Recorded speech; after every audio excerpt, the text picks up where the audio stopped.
Sri Chaitanya Mahaprabhu Sthapitam Yena Bhutale Swayam Rupa Vadamahiyam Dadati Swapadantikam Vandeham Shri Guru Shri Yutamadakamam Shri Guru Vaishnavasya Shri Rupam Sagrajatam Sagaranatam Tam Sajivam Sadaitam Sadhutam Parijanasahitam Krishna Chaitanya Deva Shri Radha Krishna Radha Sadhana Valita Shri Vishakam He Krishna Karuna Sindhu Dinamando Jayapate Gopesha Govinda Nanda Radha Kanta Namostute Tata Lanchana Gaurani Hare Vrindavaneshwari Vrishabhanu Sute Devi Pranami Haripriye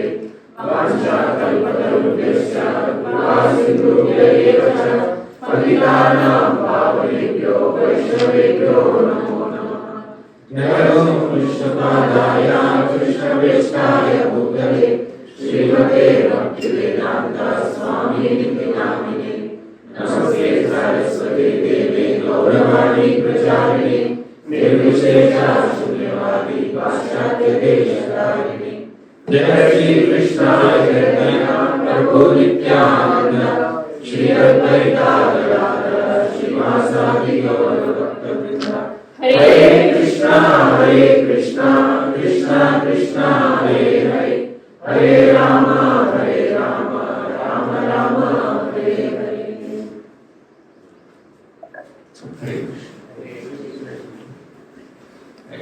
Welcome all the devotees back to Siksastakam series. Yesterday we discussed the fourth shloka of Siksastakam. We had a very quick review of the first three shlokas and went a little deeper into the fourth shloka. Today we will discuss the fifth shloka. Before I do that, one round of quick recap. What do you remember from yesterday's discussion? In 5 minutes, some interaction. Anyone? The five aspects of wealth, followers, attraction towards opposite sex, name and fame, and followers, and Shastra, and trying to find Kavitamba there is and total 5 obstacles. In the fourth shloka, Lord Chaitanya Mahaprabhu describes 5 obstacles of bhakti: dhanam, janam, sundari, kavita, and desire for liberation. If the Lord wants the devotee to take birth again, the Lord is happy. The devotee is happy. He doesn't want liberation from the cycle of birth and death. So 5 obstacles we have seen. Anything else? First 4 shlokas. We were discussing that the first 5 slokas describe Sambandha Jnana and last 3 slokas describe Prayojan. And all the 8 slokas describe Anything more? free will, One by one. free will and independence is a scary thing in the bhakti. We are right example given. Yes. Because we are living entities, we should have independence, we should have svecha. Some minute independence and free will are natural characteristics of the soul. But the Lord, what He does is He gives us some independence and He gives us knowledge. With this knowledge, you use your independence and don't misuse that independence. Right? If you use it appropriately, you will come closer to me. If you misuse it, you will go away from me. But I will not interfere with the way you are using this free will. So that's a privilege for us in one sense. We have some freedom. but it also is scary. If I don't use what I have in an appropriate manner, I will go far away from Krishna. So it's the responsibility of a sadhaka. In fact, the essence of spiritual life is how effectively, how maturely are we using our minute independence to choose to serve Krishna, to choose to come closer to Krishna, and to choose to stay away from Maya. But if you choose to stay closer to Maya, Krishna will not interfere with it. He will give a suggestion, he will give us inspiration, he will not impose. Okay. Any other point? First sloka describes 7 benefits of Krishna. Next. Possessing wealth is not a problem, but Possessions are not the problem. Possessiveness is the problem. Next. Any other points from the yesterday's discussion? Four items which are favorable for devotion. Pranarapi Sunitana, Tarvarapi Sunitana, humility, tolerance, freedom from false prestige, respecting everyone. We remember the kite example, Prabhu was saying, kite example is very striking. So we are like, These services one should never take up voluntarily. if nobody is there, you should take it up, but one should not be over enthusiastic. Nothing wrong in taking up these 3 services, even voluntarily also, but the mood is important. Because these 3 services are attention attracting. Sometimes the sadhaka will be tricked to focus more on the attention one is getting than the service opportunity there. Whether it is worshipping the deities or leading kirtans or giving classes, these 3 are attention attracting. Especially they attract the opposite gender. So one has to be extremely careful to not get into the trap, but do them with proper consciousness. Then it's a wonderful service. It's a bona fide and needed service. Okay, anything else? Tolerating happiness and inconvenience, but not injustice. Yeah, you can tolerate inconveniences, happiness and distress, sukha dukha you can tolerate, sita vishna you can tolerate, but anyaya adharma we should not tolerate. Right? Especially when somebody is blaspheming the Lord and his devotees, a devotee never tolerates. Okay. So we this. Hare Krishna.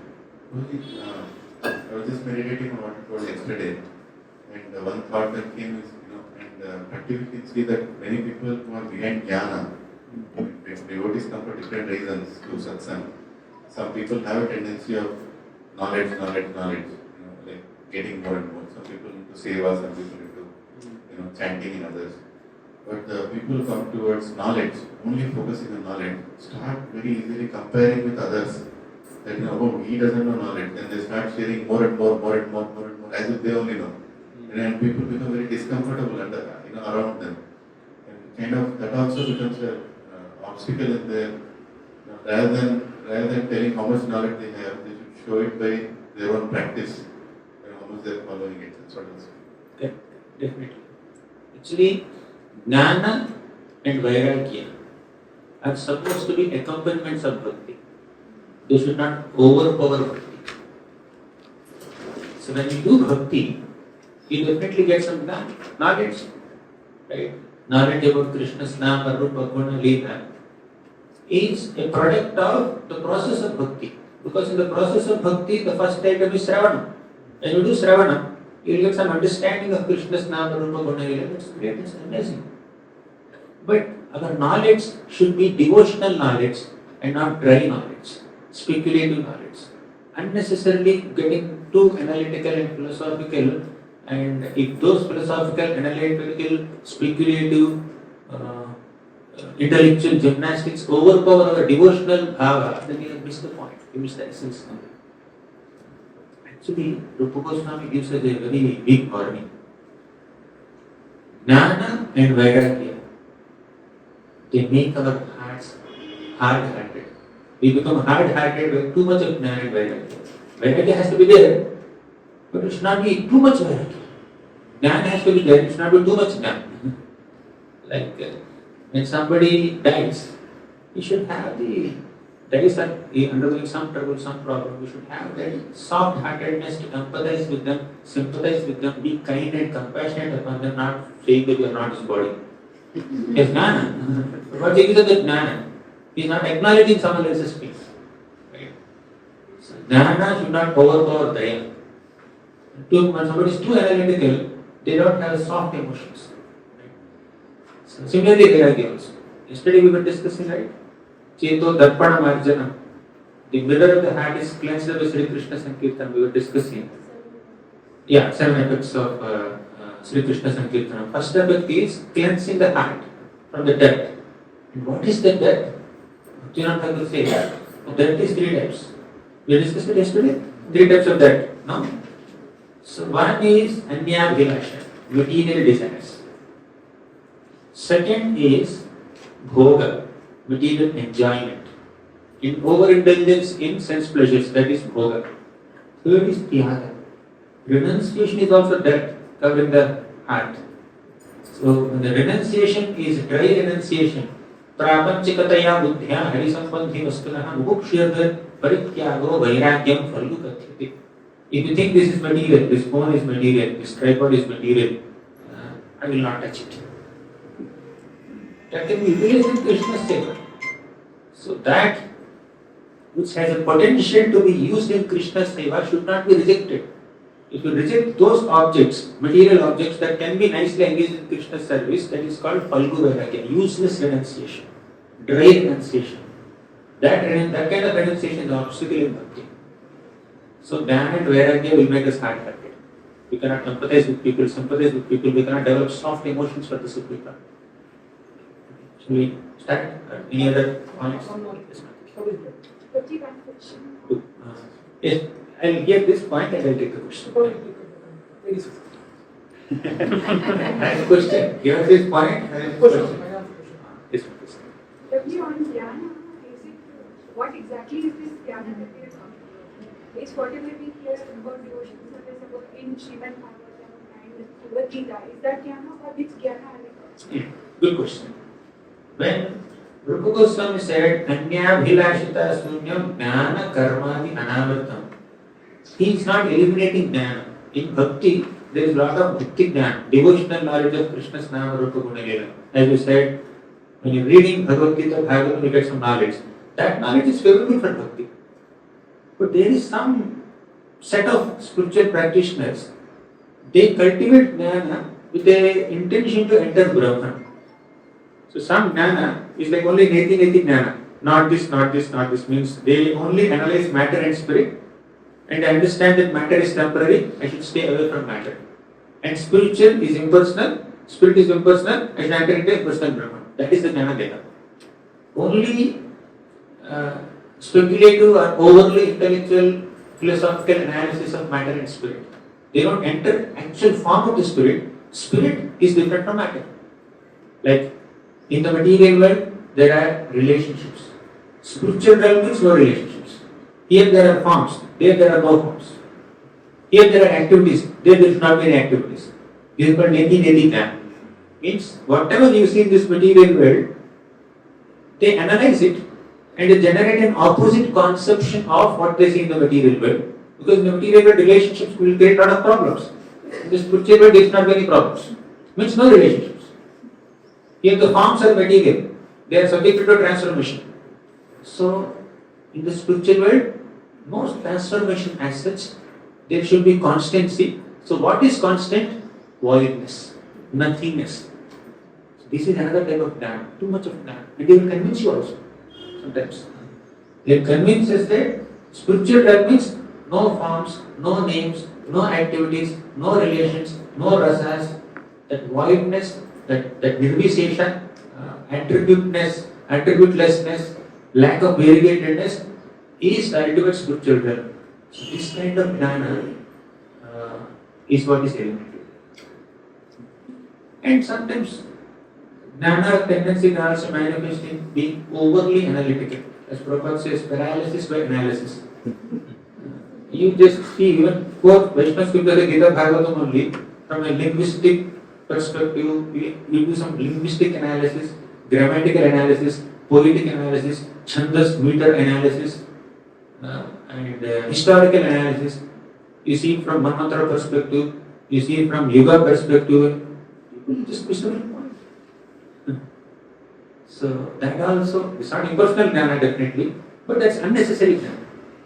Too much of knowledge. So that knowledge we should not take it. It should be Saragrahis and not Bharavahis. Bharavahis is a burden carrier of unnecessary knowledge, and Saragrahis is an essence seeker of most essential knowledge. Because sometimes some may have tendency to listen to other Bhagavatam or study Bhagavatam or anything. Is that wrong? If they want to study more, if they want to hear more in a very devotional mood, just with an eagerness to know Krishna's Nama, Rupa, Guna, Leela nicely and develop a connection with Krishna, that's wonderful, amazing. More eagerness for Shravanam is devotional. But sometimes we see in our classes also we see some devotees' questions are very, very information oriented. In which God did happen? In which Manvantara this happened? What is the dimension of this planet? What is the Purva Janma of this personality that made him like this? Instead of appreciating the mercy element there, the emotional aspect of the devotional emotion of that pastime, they focus too much on the dry, the information side of the pastime. So, if that is the tendency, then they have a long way to go. You need to see the essence.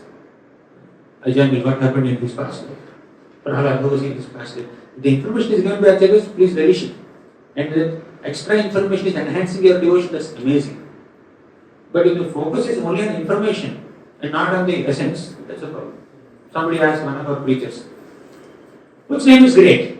Krishna's name or Vishnu's name? Then our preacher said, whose name do you chant? किसी को भी then he said, क्या फर्क पड़ता है?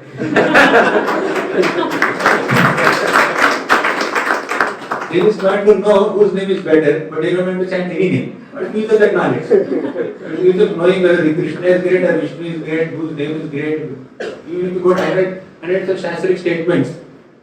It's not of much relevance to them because they don't want to follow. When I was in IISc, there is one, his name was Nageshwara, one of our classmates. So I went to his room. He has Gita plus Bhagavad Gita, this thing, bigger than or ISKCON Bhagavad Gita. That's a thing, Bhagavad Gita. I asked, oh, do you read Bhagavad Gita? I never read Bhagavad Gita then, since till that point, 2005, 6 like that. I decided, but I never read it. I asked him, do you read Bhagavad Gita? Yeah. I read 14 times. 14 times you read Bhagavad Gita. Amazing. Then why are you in Immerse? I asked him. Immerse is vegetarian, Immerse is non-vegetarian. Why are you in Immerse? That's what I'm done. I like it. I like meat also. And I just want to know philosophy. Bhagavad Gita, just gives a real understanding. Just to know philosophy, that's all. He knows there is no nobody good, but he wants to follow the nobody. You are not even making an attempt, he is not comfortable with it. Some people accumulate knowledge. I never read 14 times Bhagavad Gita at that time. And it took 14 years for me to read. But by the time, at the early 20s, I read 14 times, but there is no transformation. There is an accumulation of information. There is no transformation. It's like somebody going on the Amazon and then exploring all the products, gadgets, products, comparing their specifications, getting a lot of information about the new models, going on YouTube. In YouTube, sometimes there's comparison of models, right? This phone model, this phone model. I saw, long back I saw, somebody kept this 2-3 phones on a stick and started running. So they want to take footage of all these 3 cameras, it seems, compare the footage of all 3 cameras, how they capture running video. Something like that. I didn't see much, but that was I remember. They accumulate, but which gadget you buy? No, I already have one. They already have one, but they don't want to purchase anything, but they want to know about everything. So if you just accumulate information without application of that information, that's just Atyaha. Atyaha is not just eating more, knowing more also is Atyaha. Reading too many books. In fact, when we read too many books, this one Chaitanya Mahaprabhu spoke to Tata Mishra. When you read too many books, Bahushastra, Bahuvakya, Chitte, Brahma. When you read too many statements and too many books, too many scriptures also, Chitte, Brahma, you will get confused. Sadhana, Sadhya, what is the essence and goal of life and how to attain it. So these two things will miss. Because too many people are saying too many things, we can't understand, we can't subscribe to one path. We are confused in exploring multiple paths now. I have seen people who are entering 30s, 40s, 50s like that, they're still figuring out what's the life of, what's the aim of life. Means they could not adopt one process, they could not subscribe to one process to follow. That is exploring, life will pass. Human life will pass. So fortunate people come to the essential path by Krishna's grace, by devotee's grace, and they will follow. Knowledge is important, nothing wrong in it. But too much of knowledge that wastes our time, that confuses us, bewilders us, that distracts us from the essence, that's an anartha. Now let's enter this fifth shloka.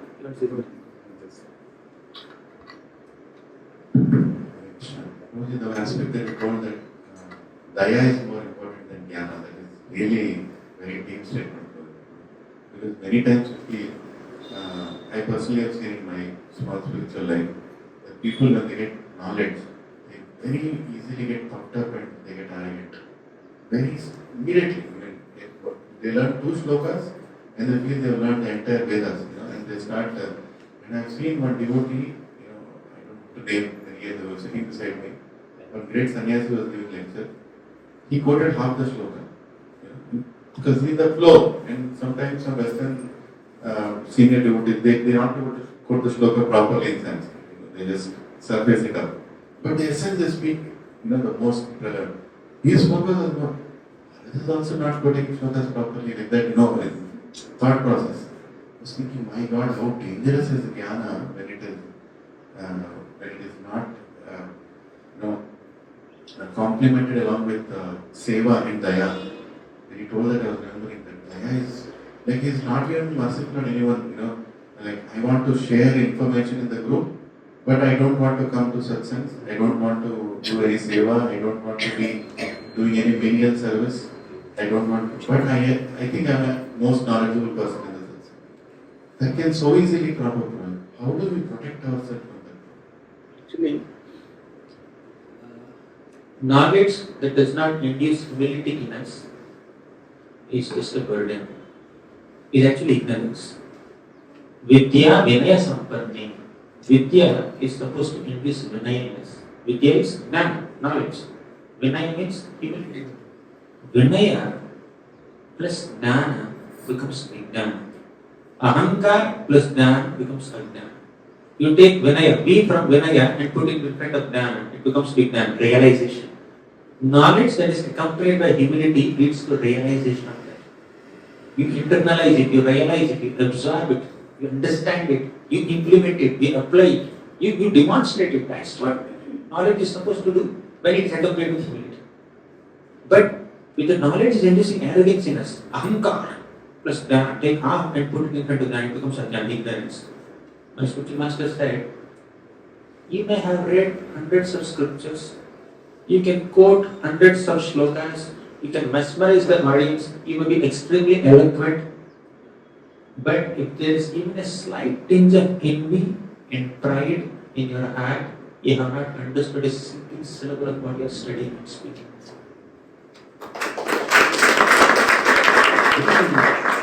Seriously, he said this in 2011 Kartik Yatra, sitting right in front of Govardhan Mountain. Let's go. 2011 Kartik Yatra with them. It's a profound statement. So there's a slight tinge of envy and pride in the heart. We have not understood a single syllable of what we are studying or reading or hearing or speaking and teaching others, enlightening others. Sometimes when there is too much knowledge, people sit in a class not like a student, like a jury panel, like a judge, evaluating, giving marks. So, kitna mark de sakte? 10, 5 sufficient. This class 5 out of 10, 2 out of 10, 9 out of 10. Why? He quoted so many shlokas. Some people have another evaluation. These many jokes are there. These many punchlines are there. this much statistics are there, this much information is there, this much. All these are fine if they are all meant to bring us closer to Krishna. The point is, people, they lose the mode of being a student. When we know so much, instead of considering ourselves as a learner, we become an earner of knowledge, of information. We are here to learn. So learning comes not only by hearing information, accumulating information, learning comes by a mode of submissiveness. The same Putana story, the same Govardhan story, the same Kaliya story, you hear hundreds of times. Every time this pastime, well read and well spoken and well heard pastime, can present multiple versions of multiple perspectives of the same story. We'll understand and we'll equip ourselves with deeper and deeper ways of relishing the same pastime. We are here to relish the Katha, not just squeeze out some speculative lessons and naya kuch is nahi. We want everything new. But when the more we advance in bhakti, we will see the pastime newly, freshly, every time. There is fresh enthusiasm. That enthusiasm makes the pastime fresh and not the fresh new perspectives or new angles of vision. New angles anyways will be revealed, but that's not the jnana angles. It will be the relation better. Anyways, so we go to the shloka. So the fifth shloka says, I'll complete by 9:30. Sometimes classes will become like meetings, discussions. But these are so good. You can learn more. In smaller forums, I sometimes get into interaction. Now, the fifth shloka, Mahaprabhu says, Ayinanta tanuja kinkaram paditam man mushame bhavam bhudav kripaya tava pada pankaj sthita dhuli sarisham siddha. It says, Ayinanta tanuja kinkaram. I am the kinkara, servant of Nanda Tanuja. Who is Nanda Tanuja? Nanda Maharaja's son. And the kinkara. And the humble, menial servant of Nanda Maharaja's son Krishna. Basically, in this shloka, Lord Chaitanya Mahaprabhu speaks two things. Two states of a soul. Every conditioned soul has two states. What are they? One is the conditional state, second is the constitutional state. One, the temporary state, second, the permanent state. So Krishnadas, Lord Chaitanya Mahaprabhu highlights these two states of the conditioned soul in this shloka. What is the constitutional state? Ayinanda Tanuja Kinkaram, Ayinanda Tanuja Kinkaram. I am the servant of Nanda Maharaj. That's our constitutional state. What is the conditioned state? Patitam mam vishame bhavam bhuta. Patitam, I have fallen into this material world. Vishame bhavam bhuta, very terrible state of bhava ambuddhi. Just imagine you are drowning in this material ocean and the shore is nowhere to be seen. And you don't know swimming. There is no boat coming to rescue you. There is no expert swimmer coming to extend a helping hand. Nothing. You are just drowning in this ocean. Very scary situation. So that is the conditioned state of the conditioned soul. There is constitutional state where we are a humble, venial, eternal, dedicated, sincere servant of Krishna, and there is a conditioned state where we are struggling in this material world. So Mahaprabhu describes these two states. And later, in the second half of the shloka, Mahaprabhu says how we can make a transition from this state to this state. This is conditioned state, fallen state. This is constitutional state, servant of Krishna. How to make a transition from here to here? How to come from here to here? That is the shloka. Patitam mam vishame bhavam bhudav kripaya tava pada pankaj sthita dhuli sadrisham vichintaya. Please pick me up from this fallen state, O Krishna, and reinstate me as a speck of dust at your lotus feet. So what is the process of transcending this conditioned state and attaining the constitutional state? Humbly praying to Krishna, because it doesn't happen only by our parishrama. Yes, our endeavor is important, no doubt, but we need to pray to Krishna. We need to request Krishna, please, Krishna, help me come back to my original constitutional eternal state of being your servant. For that we need to humbly beg Krishna, pray to Krishna. Right? Kripaya, out of your mercy. Kripaya tava pada pankaja sthita. Tava means yours. Pada pankaja means lotus feet. Sthita means being situated. Please position me. Please situate me there. I want that location at your lotus feet. Tava pada pankaja sthita dhuli sadrisham vichittaya. So we need to understand our constitutional position at least intellectually first, and we need to pray to Krishna, please reinstate me there. Wherever I am in this particular world, let me just have your loving affection, an opportunity to render service to you. So that's what Mahaprabhu says in this shloka, the fifth shloka. The fifth shloka actually introduces us to our Swarupa. What is our Swarupa? Jivera Swarupa hai Krishnera Nityadas. So the first four shlokas describe Sambandha Jnana in different ways. First shloka describes 7 aspects of Sri Krishna's Sankirtana. Second shloka describes 3 qualities of Krishna's name and our misfortune in lacking taste in that Krishna's name. Then third shloka told how to develop the taste in Krishna's name by developing 4 qualities. And fifth shloka described 5 obstacles. Fourth shloka described 5 obstacles. Now fifth shloka, when we follow this process described in the first 4 shlokas and we humbly pray to Krishna, then we will attain our Swarupa. We will attain our Swarupa. What is that Swarupa? Krishna Das. We are servants of Krishna. So we attain that concept of being a servant of Krishna. That's our Swarupa. In that state of Swarupa, we can experience the emotions that Mahaprabhu describes in the next 3 shlokas. Nayanam Galadashdharya, Vadanam Gadgadardhayagina. Then we get proper tears in our eyes and we are chanting the readings of the Lord. Some people imagine themselves to be on bhava stage directly. We are on bhava stage. We don't need to count. Why we have to count? We have to chant. Constantly chanting is going on in my heart. Hari Bhakti Param Harinamadharam Karajapyakaram Harinamaparam Nayame Satatam Pranayashrudharam Pranamabhi Sachi Sutta Gauravaram. Mahaprabhu is doing Karajapyakaram. He is chanting the holy names of the Lord by counting the names on his beads. He is showing what sadhana bhaktas are supposed to do. Then Mahaprabhu exhibited Nayane Satatam Pranayashrudharam. Before having pranayashru, loving tears in your eyes, Karajapyakaram, first chant on your beads. Without that, whenever I go to the temple, I get tears in my eyes. I get goosebumps. I get Sweta, Ashra, Palaka, people imagine themselves in ecstasy. To be in ecstasy or to be in bhava states. They eliminate the rules and regulations or vidhis of sadhana sometimes. But what is real bhava? What is imaginary bhava? If we read Bhakti Sindhu Rupa Goswami rips apart, then we understand we have no bhava. If we really have bhava, do we have lust? Do we have anger? Do we have envy? I mean, conscious externally. So these people who claim to be having so much bhava, emotions for the Lord, they just cannot control that little emotion of anger when somebody says or does something even slightly against their expectation.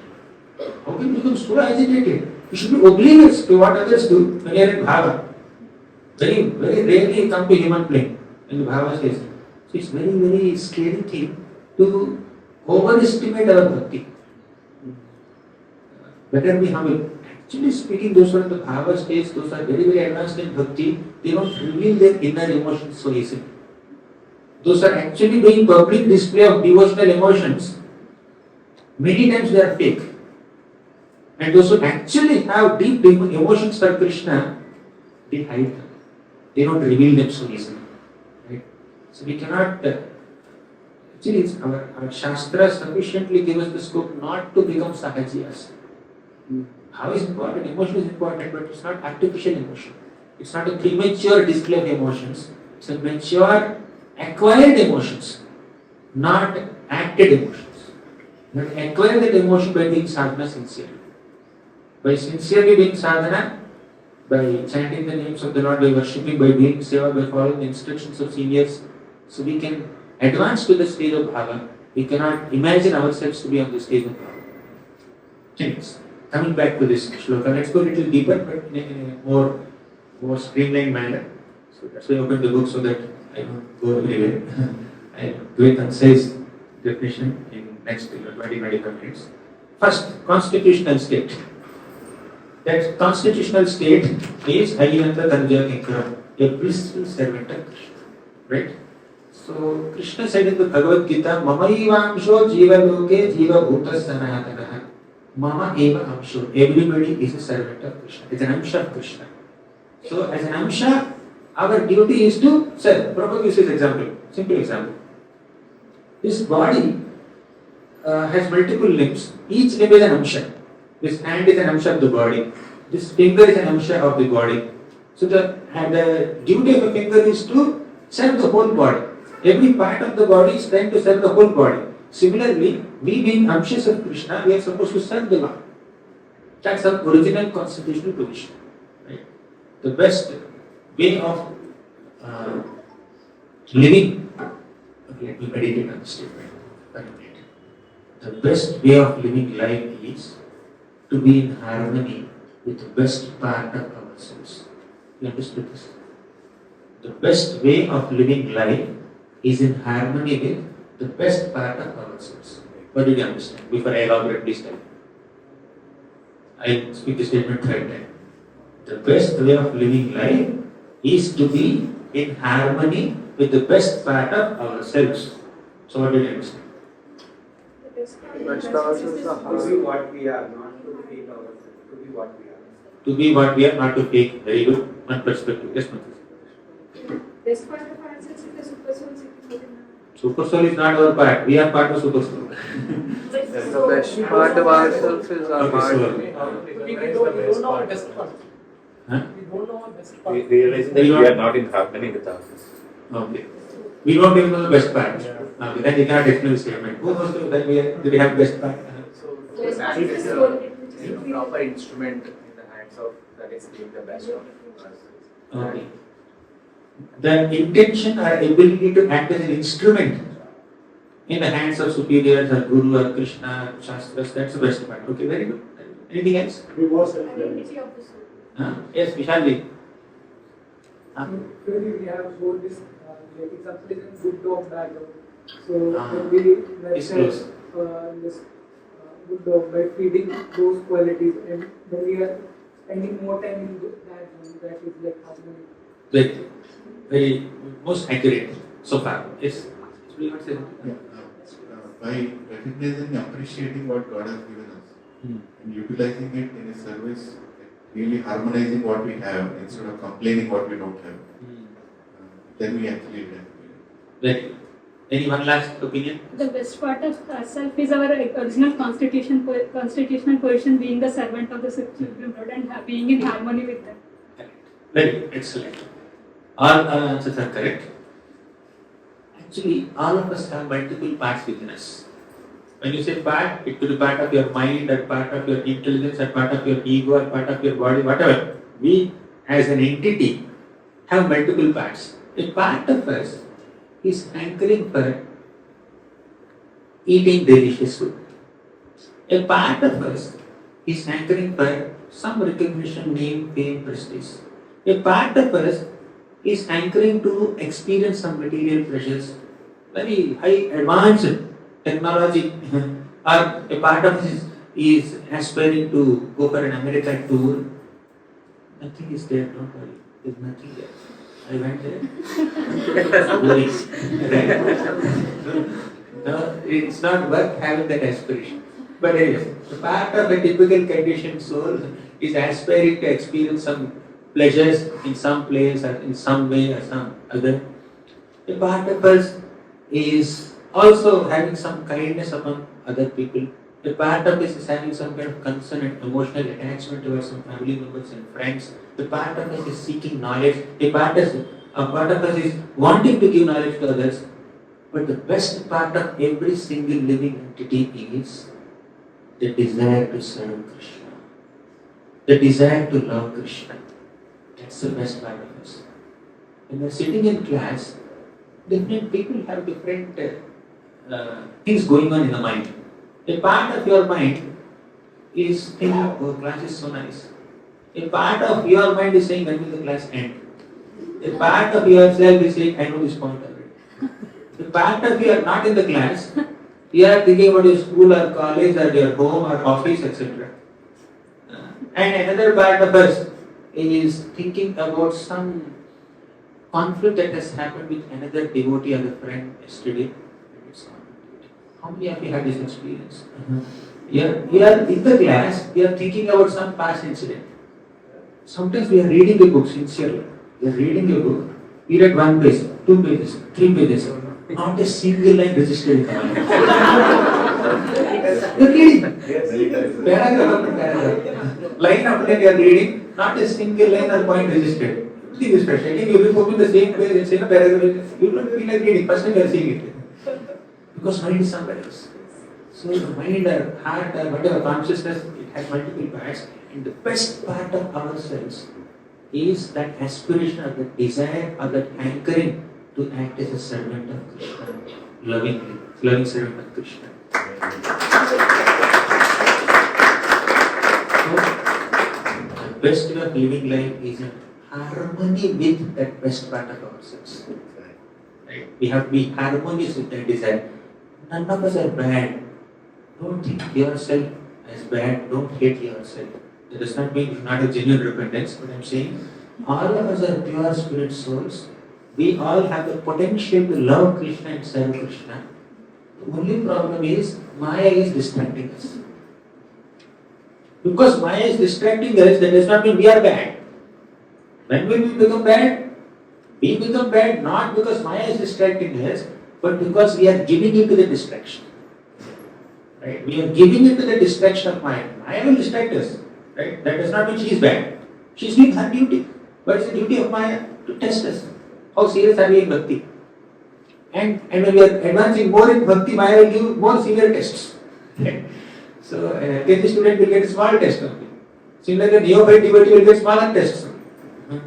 But an advanced devotee will get bigger tests because Maya will test us more. So, our job is to test. Just because she is testing us and tempting us and alluring us and distracting us, that does not mean she is bad, that does not mean we are bad. When will we become bad? When we give in to the temptation. When we get attracted to the distraction that she is presenting. But it's very difficult to not give in because her force is very high. Therefore Krishna says, Daivi Yesha Gunavayi Mama Maya Duratyaya. Very difficult to surpass Maya. But very simple solution. Mame Vaye Prapadyante Maya Etam Tarantyate. Just take my shelter, I will help you. On our own, we cannot protect ourselves from the distractions of Maya. Please be assured about it. Right? Don't be overconfident. On your own, you can never protect yourself from the distractions of Maya. I am not saying this, Krishna is saying this in the 7th chapter. We cannot save ourselves. We have no ability to save ourselves from the distractions of Maya. What will save us is only Krishna. And when will Krishna save us? When we sincerely take his shelter. Mam eva eva prapadyante. Mam eva means only me, nobody else. Mam eva eva prapadyante. Maya vetam tarantyate. You take my shelter, then I will definitely protect you from Maya. If you don't take my shelter, how can I protect you from Maya? Because the Lord does not interfere with our independence. Right? So whether we want to give in to Maya or come under the protection of Krishna is our choice, our free will, our independence, which is always with us. Nobody, even Krishna doesn't interfere with that independence. If you voluntarily choose to take shelter of Krishna and pray for the strength from Krishna, please protect me from Maya. Give me the strength to not give in to the Maya's distractions and temptations. If you do so, then that is a sincere sadhana. The first step in becoming sincere is to realize that we are not sincere. When are we sincere? When we think we are insincere. when we acknowledge our insincerity, that is the first symptom of sincerity. When we sincerely realize that we are not sufficiently sincere, that is real sincerity. And such sincere souls are always protected with Krishna. But oftentimes our material mind or our false ego makes us think that I am sincere, I am sincerely doing, I am sincerely chanting. Think of other things all the time, but I am sincerely chanting. 16 notes are complete. And we expect Krishna to hear the 16 notes. We don't hear. We expect him to hear. Krishna, are you hearing? Are you hearing? What am I? Every day chanting 16 notes, are you hearing or not? Does Krishna exist? Are you hearing first? We expect him to hear. He is always hearing. He is hearing more attentively.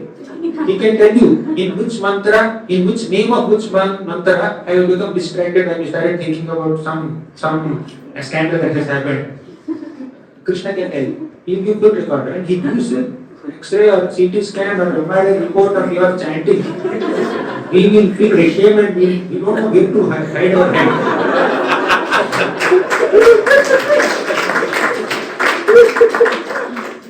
Krishna is noticing, he is sincerely hearing every mantra that we are chanting. From the first mantra of the first round to the 108th mantra of 16th round, he is sincerely hearing every single mantra, every single word of the mantra, every single syllable of the mantra, every single phoneme of the mantra he is hearing. And at what moment, at what millisecond have you become distracted from hearing his name to thinking of something else, Krishna notes. And he's doing it since the moment he picked up the beat. Since the moment he picked up the beat, not that today only. He has been tracking your record. He has unlimited TVs of data to record every single person's chanting. Every thought that crossed our mind, every desire that entered our heart is noticed by Krishna. He is sincere, but we are not sincere. So, sincerity is in sincerely praying to Krishna to protect ourselves and reject mind. So, yes, now let's come back. Constitutional state is to be a servant of Krishna. Now, Krishna Swaraj Goswami says, Eka Krishna Sarvasya Jagata Ishvara Eka Krishna Sarvasya Jagata Ishvara Arayata Savatara Sevakan Charan Arayata Savatara Sevakan Charan Keha Mane Keha Namane Savatara Das Eka Ishvara Krishna. Krishna is the one and only Ishvara. Everyone else is Das. Keha Mane Keha Namane Savatara Das. Some people accept that they are servants of Krishna. Some people don't accept that they are servants of Krishna. But whether we accept or not, we are a servant of Krishna. That's our constitutional position. Mahaprabhu is saying this. Ainanta Tanuja Kinkaram. He says, I am a servant of Krishna. This is not Mahaprabhu's prayer. Mahaprabhu himself is Ainanta Tanuja. And our prayer, we are Ainanta Tanuja Kinkaram. Mahaprabhu can stop the statement at Ainanta Tanuja. That's all. But when we are saying, we have to say Kinkaram. To teach us how to pray, Mahaprabhu is himself saying it. Ainanta Tanuja Kinkaram. Although he is Nanda Tanuja, who becomes Sachi Tanuja, he says, I am Nanda Tanuja Kinkaram. This is what you are supposed to say. So that's our constitutional version. Actually, when we are saying we have to be servant, we have to be servant, we have to be servant, we have to be instrument, is there not passing over us? Because nowadays Kaliyuga people, especially Gen Z, you call Gen Z, those are in early 20s and all now, they can't submit to anybody. They can't accept a slight feedback. They can't handle the situation where someone is pointing out their fault. So you're intruding into my privacy. You are not giving me space. So, like, not everybody, but there are some very nice souls also, but there are some many people who are little, they are very uncomfortable to receive any feedback and like that. How can I be servant? I want to be master. But only by being the servant you will get real spiritual bliss. There is no bliss in being a master. Or the bliss of being a servant is greater than the bliss of being a master. If it is not so, Why would the Supreme Master Krishna aspire to become a servant of the Master in the mode of Radharani? The whole process, the whole concept of Lord Chaitanya Mahaprabhu's incarnation is a testimony for the emotion of being a servant of Krishna. Krishna is hankering to be a servant of Krishna. As Krishna, he is not relishing, he is not enjoying as much as being a servant of Krishna. That's why yesterday we were discussing in that evening. Vatapatra Shai. Krishna became very curious what my servants are experiencing, which I am not experiencing. Radharani is experiencing 10 billion times more happiness than me. I am receiving service, she is rendering service, but her happiness is 10 million times more than my happiness. I want to become like that. So servant enjoys more than the master in the spiritual circles. In the material circles, master enjoys more than the servant. Because our Supreme Master Krishna is not insecure. Prabhupada writes in the second canto of Bhagavatam, no master in this material world will enjoy similar privileges with his servant. The CEO is sitting in an AC cabin in a big desk with so many chairs around him, sofas around him, and AC and all kinds of things. And his security guard is sitting on a wooden stool right outside the cabin. Right? You have seen security guard sitting on a wooden stool? Wooden stool, you have seen there. As soon as the master comes, they will just get up. Right? So the enjoyment or the facility or the luxury of the master is more than that of a servant in the material world. But in the spiritual world, the servants are more happy than the master also. Krishna shares equal amount of privileges with all his servants more than he even enjoys. In the spiritual world, once Krishna went to a tree and asked the tree, Krishna and Radharani, both of them went to a tree. Radharani asked the tree, give me some mangoes. Going to give Krishna, ultimately. Give me some mangoes. The tree was about to give. Krishna stood behind Radharani and said, no, don't. What did the tree do? Tree ignored Krishna's words and gave whatever fruits Radharani wanted. Krishna, your master is the boss. Now in a company, when the boss says something, and when a subordinate or a clerk or security guard says something opposite, then will he have that existence there? But in the spiritual world, the tree is not listening to Krishna. It is listening to Radharani. So that is the privilege that Krishna gives to his devotees, and he hankers for their pleasure. I am not enjoying as Krishna as much as when I will enjoy when I become a servant of Krishna, when I adopt the mode of Radharani. That's why Mahaprabhu came in the form of Krishna came in the form of Lord Chaitanya Mahaprabhu. So Gauranga Goswami says, Krishna dasa abhimanaye ananda sindhu koti brahma sukhana he tara ekam. Krishna dasa abhimana. The conception or the emotion of being a dasa, a servant of Krishna, will take you into an ananda sindhu, an ocean of ananda, that in comparison to even a drop of that ananda, the ocean of Brahmananda is insignificant. You multiply Brahmananda with 1 crore times, 1 crore x of Brahmananda is insignificant in comparison to 1 drop of Bhakti-ananda. So, being a servant of Krishna, being a servant of Krishna's devotees is the highest aspiration the soul can ever have. It's the highest and natural constitutional position of every soul. Even Krishna hankers for the pleasure of that pure spirit soul who is filled with genuine service attitude. Right? So Ainanda Dharja Kikram is very important. Then, but problem is Patitam Mam Vishame Bhavam Bhudao. We fell into this material portion. So now let me quickly enter the next episode. Let's discuss the material portion. Material ocean. This material ocean has waves. You know what are the waves of this ocean? The threefold material miseries are the waves of the ocean. Then there are so many sharks, very dangerous sharks in this ocean. When somebody is swimming in the ocean, at any moment a shark can come and capture him. And who are the sharks? The 6 anarthas, lust, envy, pride, greed. They are all the sharks. Then in this ocean, there are some weeds. You understand weeds? Sometimes in the ocean, when somebody is swimming, they may see from a distance some kind of bushes, some kind of trees, some kind of weeds floating above the ocean, above the surface of the water, they give some hope that if you hold on to them, you will be protected from drowning. They give some hope like that. So this person will swim, and somehow manage to reach the weeds, and they don't get protection because the weeds themselves will drown. You know what are the weeds? Karma, Jnana, Yoga paths. Sometimes for someone who is drowning in this material ocean or struggling in this material ocean, these paths of karma, Jnana, Yoga, they give some hope. You take shelter of karma yoga or karma kanda, more dangerous. You take shelter of karma kanda, do some ritual, you will shoot this devata, that devata, then you will be saved from this bhavasagar. They will say like that. But they don't understand the devatas that they are worshipping are also in bhavasagar only. They are the third floor, we are the first floor, that's all. Bhumandala. Below the underground there are 7 floors. Right? Ataladala, Sutala, Rasatala, they are underground floors. In the depths of Bhumandala. Bhumandala is the ground floor. Bhuvarloka is the first floor. Swargaloka is the third floor.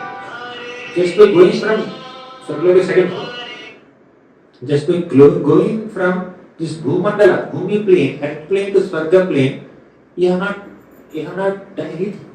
You have not eliminated your misery. Just because you are traveling in an AC compartment, which is a little more comfortable than a general compartment, will you reach the destination faster?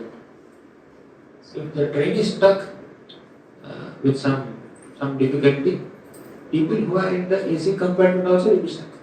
The train is delayed, those who are in AC compartment also will be delayed. If you enter the AC compartment, you will reach the destination faster.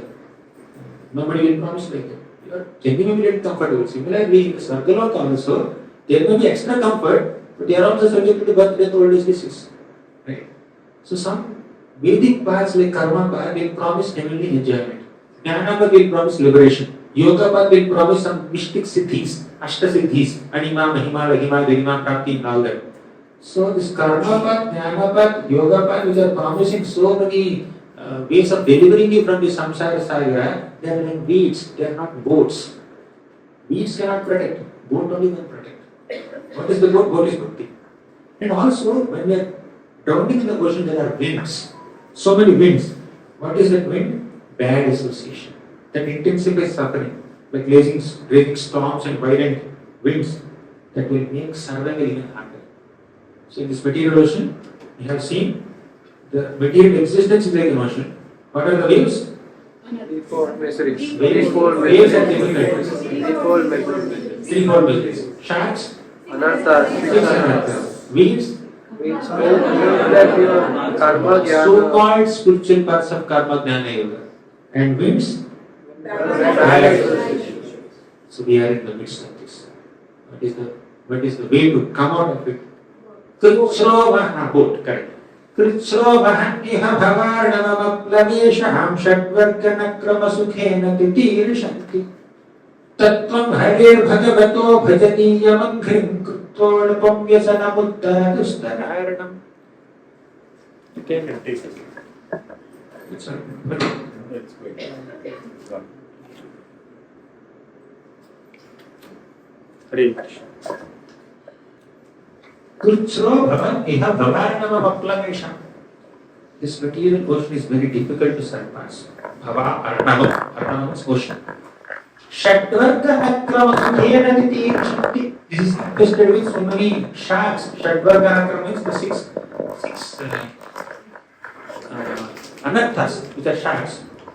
Tattvam harir bhagavato bhajaniyam anghrim.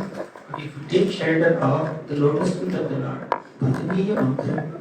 The lotus feet of the Lord are bhajaniyam, worthy of worship.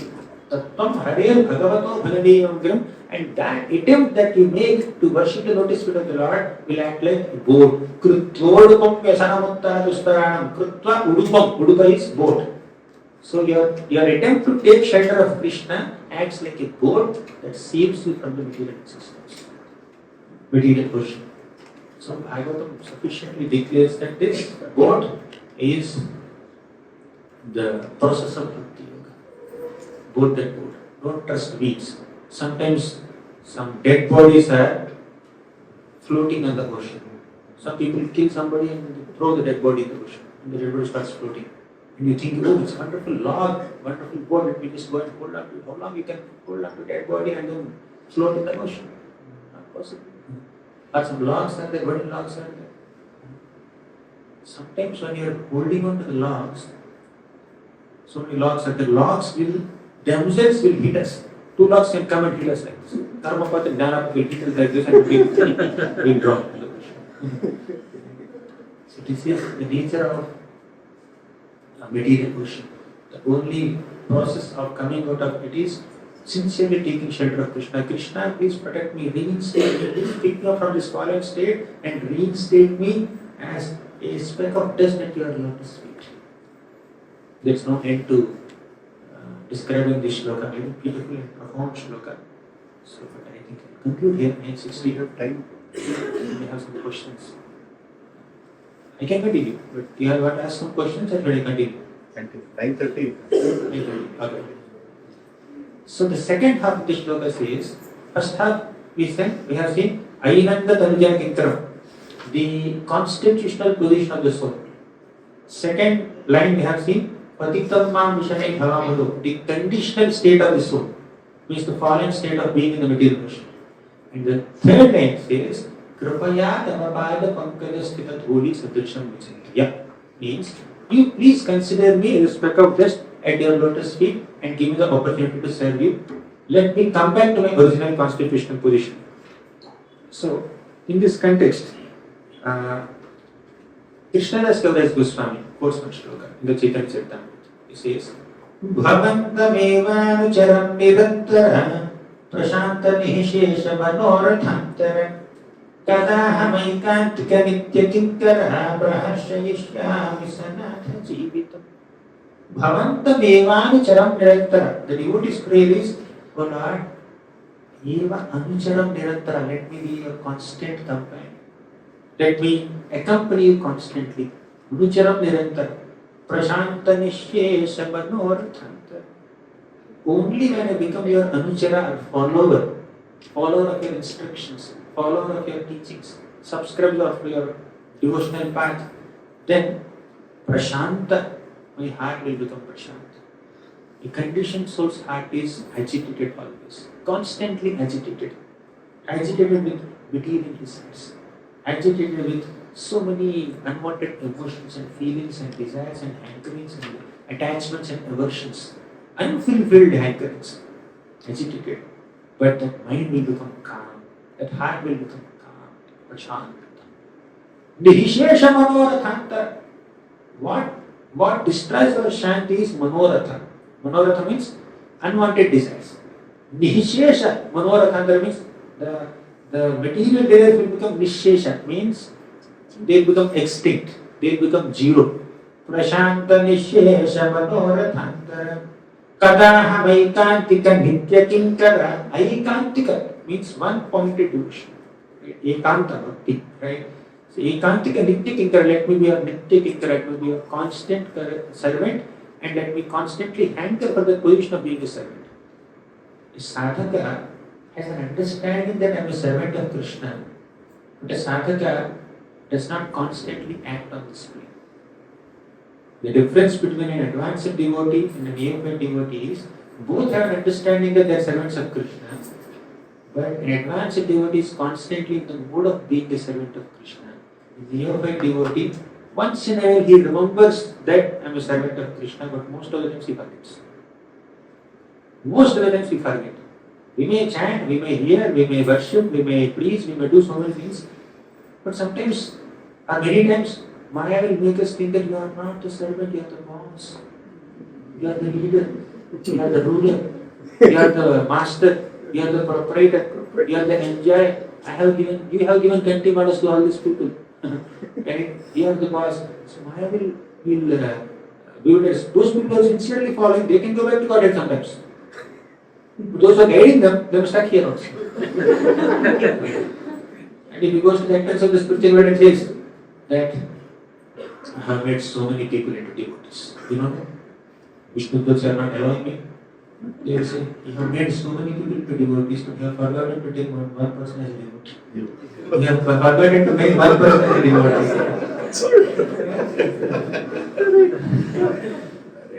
Sometimes we may enlighten others. Why so? I am not saying this. You go to 5th canto of Srimad Bhagavatam, go to 18th chapter, I think 4th sloka. Yeah. Vadanti Vishwam Kavayas Manashvaram Pashyanti Chadhyatma Vido Vipaschitaha Tatha Vimuhyanti Tava Jamayaya Subhismitam Kurtyamajam Natosmitam Vadanti Vishwam Kavayas Manashvaram. Vadanti Vishwam means so many people are there, great preachers, great enlighteners, great teachers. They have understood the temporary nature of this material world. They will teach and preach and they will convince everyone about the temporary nature of this material world. Tathapi still muhyanti, they are bewildered. By whom? Tava ajamaya, by your maya or not. Tathapi muhyanti tava ajamaya. To what degree? Subhismitam. Vismitam is they are bewildered. Subhismitam is extremely thoroughly bewildered. Brahma is the one who prayed for Krishna's appearance. He is the one who took all the Devatas and Mother Earth also to the shore of Vinkush. He chanted Om Purusha Suktam and then he begged Krishna, please come here. But when Krishna started eating the Chota Madhumangal, is he really God? He forgot that he only invited him. He only invited him to come here and he appeared in Vrindavan and Brahma offered prayers also. When Krishna entered the womb of Mother Devaki, Brahma offered prayers, he came there. But within 7 years he forgot. 7 human years, not even 7 Brahma years. Within 7 human years, he forgot. Right? So that is when Krishna was 7 years old. I think 6 years old. Krishna was 6 years old. When Brahma Mahalila happened, he forgot completely. Okay, fine. That is under the spell of Yoga Maya. Brahma's bewilderment is not under the spell of Mahamaya. He comes to Indra. Indra is a very advanced devotee. He's a mixed devotee, but advanced than many devotees struggling here. Right? So he is a devotee. He is also there when Brahma was praying. But in Govardhan Leela, he tried to obstruct Krishna and then he got a lesson also. And sometimes you will make a mistake and somebody will enlighten you and you realize your mistake, you beg forgiveness, you repent. After that at least, Sudharma said, after that at least they should come back to normal, right? But the same Indra, who was thoroughly humiliated and humbled in Govardhan episode, he confronted with Krishna in Parijata episode.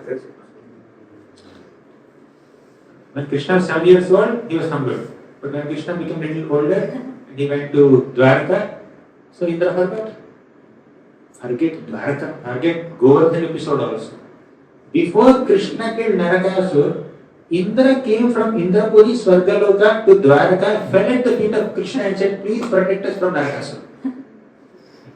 Just maybe a few days, 2 days or 3 days, I don't know. Just a few days, few hours, few human hours back, Indra is begging Krishna, falling at the lotus feet of Krishna and saying, please protect us from this Varasur and Narakasur. He has come to heaven. He created a big havoc there. He has stolen Aditi's earrings. He has taken away Varuna's Chhatri. So please protect. And Krishna went and killed Narakasur. And very respectfully, Krishna went to offer all the heavenly paraphernalia, door delivery at heaven. He went there. Krishna went along with Satyabhama to do door delivery of all the things that Narakasur has stolen. Indra became grateful.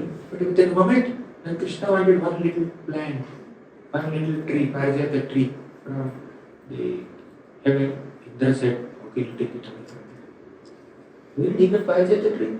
When Krishna did not orchestrate the Samudra Manthan, all the heavenly appliances would not have come. So we can but do it.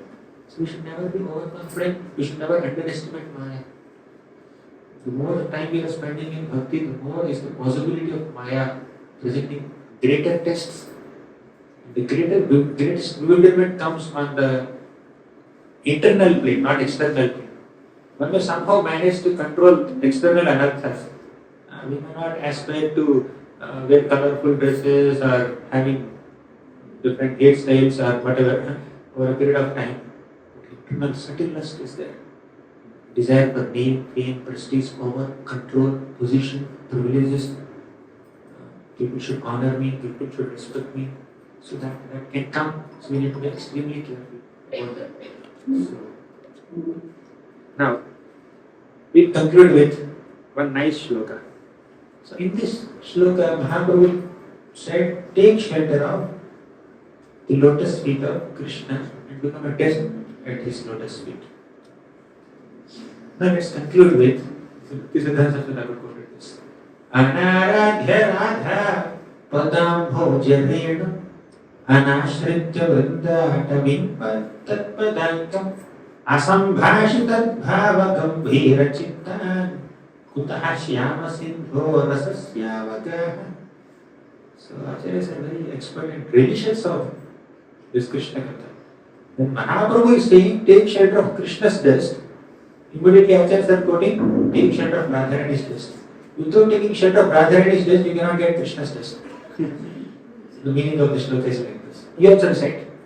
Anaradhya Radha Padam Bhojanenu Anaradhya Radha Padam Bhojanenu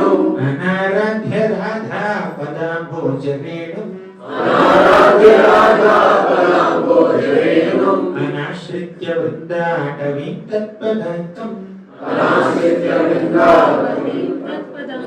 Anashritya Vrindatavim Tatpadankam Asambhashitat Bhava Gambhira Chittan. Right. Asambhashitat Bhava Gambhira Chittan. Kutaha Shyama Sindho Rasasyavagaha. Kutaha Shyama Sindho Rasasyavagaha.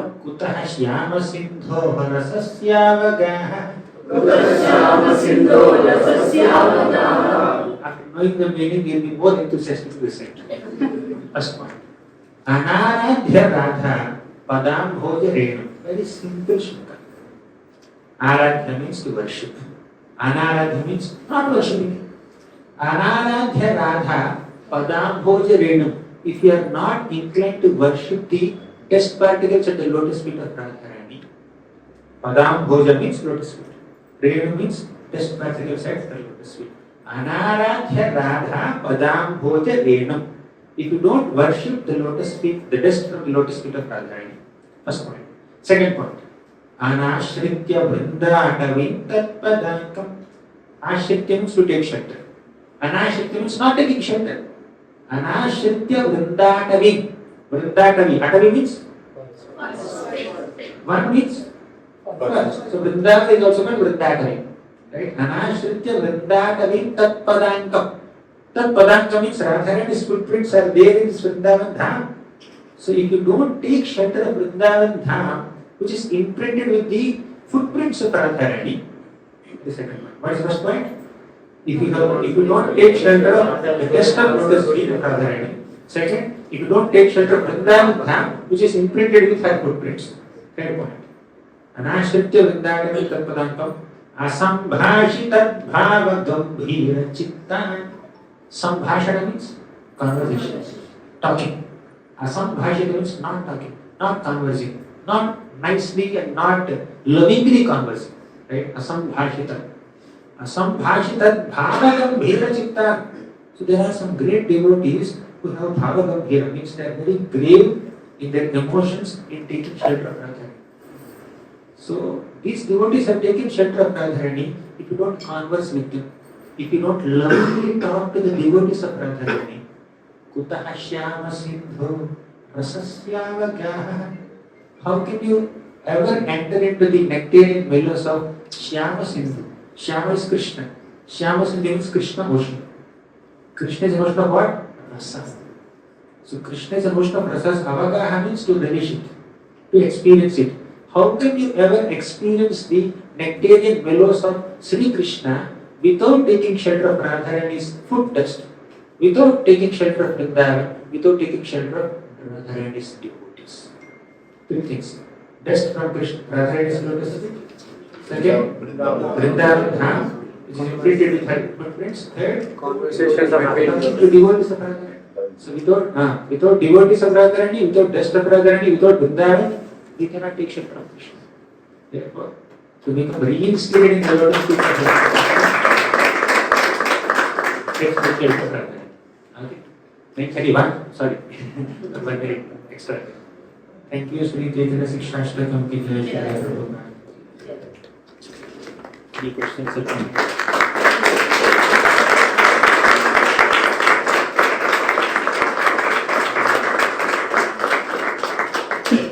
Hare Krishna. Let us thank the Gauranga Darshan Prabhu, 3 loud and enthusiastic. There are many more programs Prabhuji is doing. Please block your calendar. This Gaur Purnima is really special, isn't it? How many of you feeling Gaur Purnima? We had Bhakti Prem Maharaj coming and now Prabhuji coming and so many nectarian classes, actually exposing the anarthas within so clearly. Yesterday when Prabhuji was speaking, about the Nandanam, Nasudara, every single point is like reflecting of my current state of thinking. Okay, but so many answers there, what is hope, what is hope? So yesterday I was asking Prabhuji while driving back from Udayanand Prabhu's class in People's City, I was asking Prabhuji the inclination to do arthas are not going, the inclination is not how do you do so. Prabhuji said they have sometimes needed to humble you. So that was again amazing. These points, can everybody hear me? Yes. Okay. Can everybody hear me? Yes. Okay.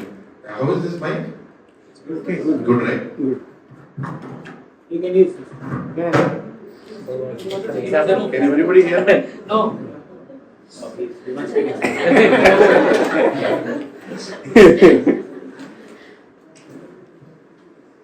If we are proud, if we are proud of this mic, this is us. And these batteries are Prabhuji's classes.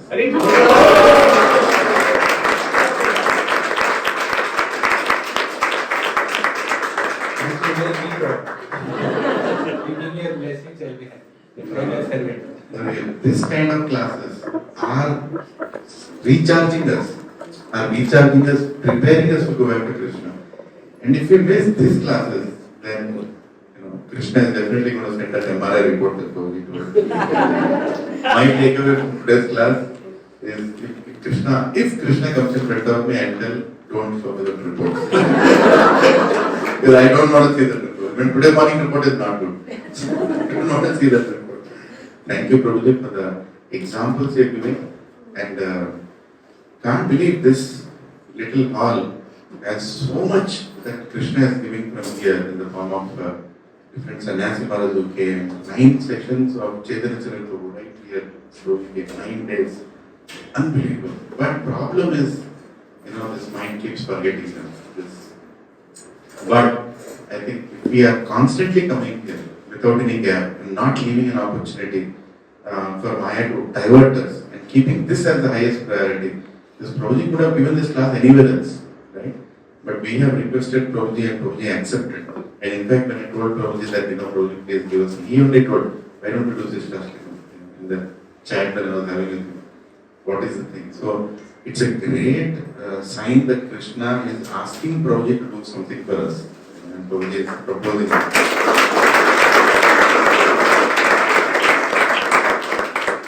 So as Prabhuji told in the beginning about jnana and how much ego jnana can bring. Now we have heard this jnana, it should reflect into seva, right? So right after this class, whoever can stay back and clean one part of the hall.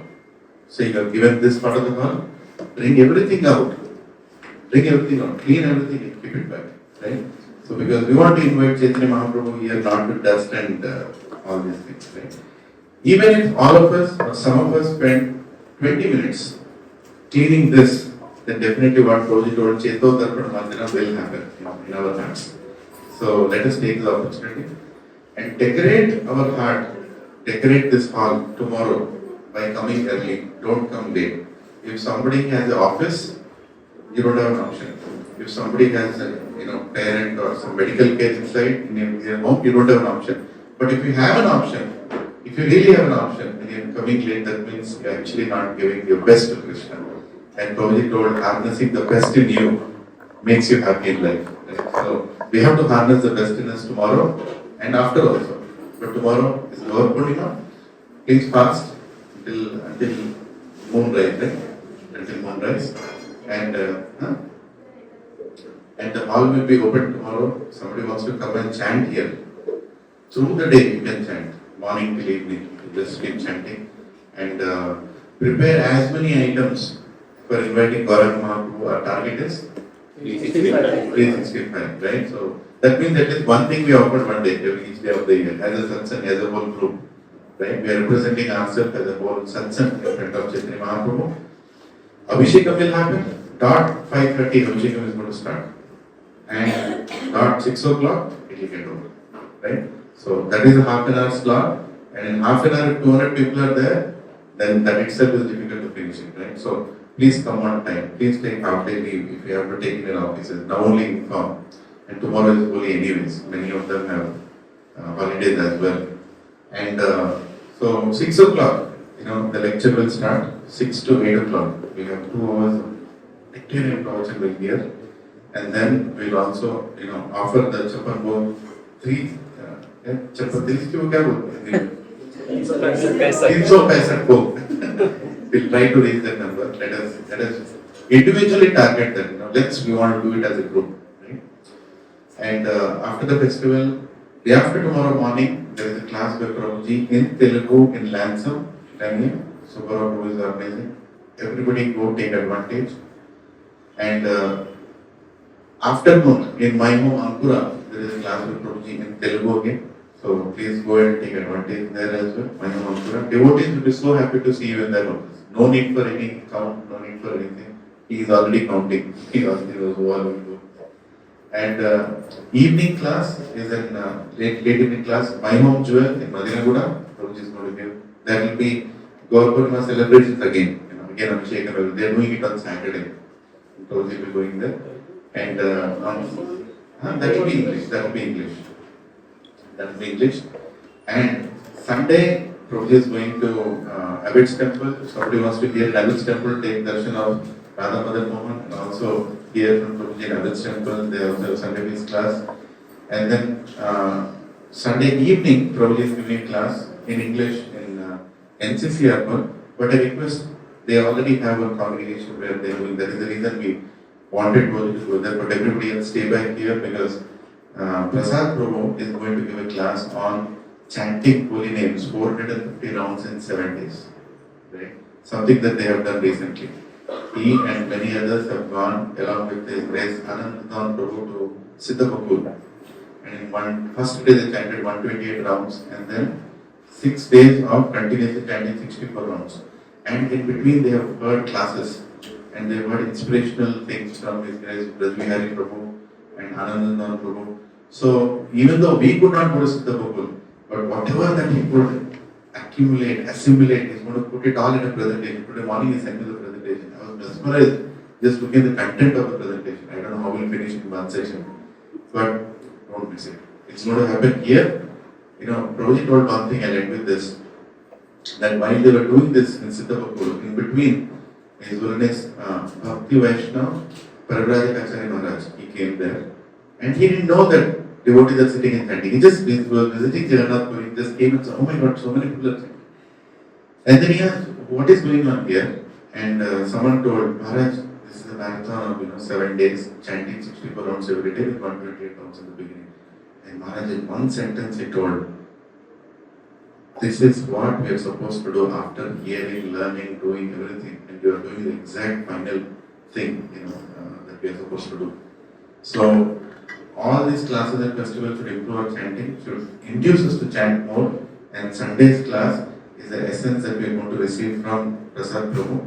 So Krishna has planned Prasad Prabhu to go from Gachibowli Satsang there, so he gets that and comes and gives it back to us. So don't miss it. And don't try to hear it online. Come and hear it in person. It's a different aspect. And encourage your satsang devotees also to come on Sunday. hear from Prabhuji. I'm very grateful, Prasad Prabhu, that you are coming and sharing this with all of us. And of course, we have many things happening next following weeks as well, which the announcements will be later. If your children are in schools, if you're there in schools, start thinking of approaching the authorities for Rath Yatra in school, right? And please come back to me. And the form that I've sent, how many have received the form to fill for Rath Yatra? You all have received? I'll again send it. There are numbers to whom you need to contact.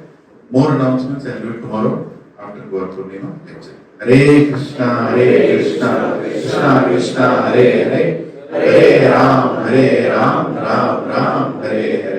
This is Gauranga Darshan Prabhu ki